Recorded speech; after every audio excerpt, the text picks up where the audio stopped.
ബീഹാറിലെ SIR പ്രോസസ്സിൽ തെരഞ്ഞെടുപ്പ് കമ്മീഷന്റെ ഏറ്റവും വലിയ ക്ലെയിം എന്താണെന്ന് വെച്ചാൽ ആരും അപ്പീൽ നൽകുന്നില്ല, ആർക്കും പരാതിയില്ല എന്നായിരുന്നു സുപ്രീം കോടതിയിൽ പോലും പറഞ്ഞത്. ഇപ്പൊ നോക്കൂ, CPIML നേതാവ് ദിബാങ്കർ ഭട്ടാചാര്യ ഇപ്പോൾ ചോദിക്കുന്നുണ്ട്, ആ 3 ലക്ഷം വോട്ട് എവിടെ നിന്ന് വന്നു, ആ 2AB എവിടെ നിന്നാണ് വന്നതെന്ന് പറഞ്ഞ് പരിഹസിക്കുന്നുണ്ട്. ഓക്കെ, 3 ലക്ഷം വോട്ട് കൂടുതൽ വന്നെങ്കിൽ 7,42,00,000 എന്ന ആ ടോട്ടൽ ടാലി, SIRന് ശേഷം ടോട്ടൽ ടാലി, അത് കറക്റ്റാണോ എന്ന് നിങ്ങൾ പരിശോധിച്ചിരുന്നോ?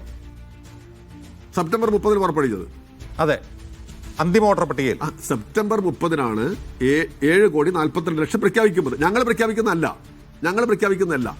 അപ്പോൾ ഈ അതിനുശേഷം 6 ആഴ്ചക്ക് ശേഷമാണ് ഇലക്ഷൻ നടക്കുന്നത്. നവംബർ 12 3 ലക്ഷത്തിൽ കൂടുതൽ വർദ്ധിക്കുന്നു. അത് എങ്ങനെയാണ് വരുന്നത് എന്നുള്ളതാണ്. അതിപ്പോ ഞാൻ പരാതി കൊടുത്ത ഭാഗം ഇരിക്കട്ടെ, എങ്ങനെയാണ് അത് വരുന്നത്? അത് ഇലക്ഷൻ കമ്മീഷൻ വിശദീകരിക്കേണ്ട കാര്യമല്ലേ? അവ ഇലക്ഷൻ കമ്മീഷന്റെ പത്രക്കുറിപ്പാണ്. SIR തന്നെ എങ്ങനെയാണ് 60 ലക്ഷം കുറഞ്ഞു. മഹാരാഷ്ട്രയിൽ ലോക്സഭാ തെരഞ്ഞെടുപ്പും നിയമസഭാ തെരഞ്ഞെടുപ്പും വെച്ച് നോക്കുമ്പോൾ 45 ലക്ഷത്തിന്റെ കൂടുതലുണ്ടായി. അപ്പോൾ SIR എന്ന് പറയുന്നത് ഇന്ത്യൻ ജനാധിപത്യത്തെ ദുർബലപ്പെടുത്താൻ വേണ്ടി ഉദ്ദേശിച്ചിരിക്കുന്ന സ്പെഷ്യൽ ഇന്റൻസീവ് ഡിവിഷനൊന്നുമല്ല എന്നുള്ളത് വളരെ കൃത്യമായൊരു കാര്യമാണ്.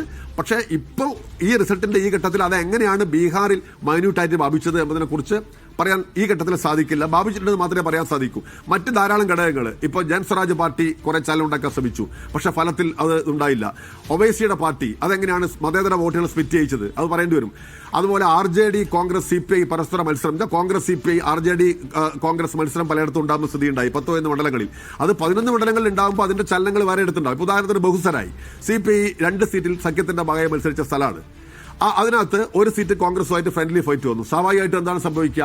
ആ മണ്ഡലത്തിലെ മറ്റ് സ്ഥലങ്ങളിൽ ആ അവിശ്വാസം ബാധിക്കും.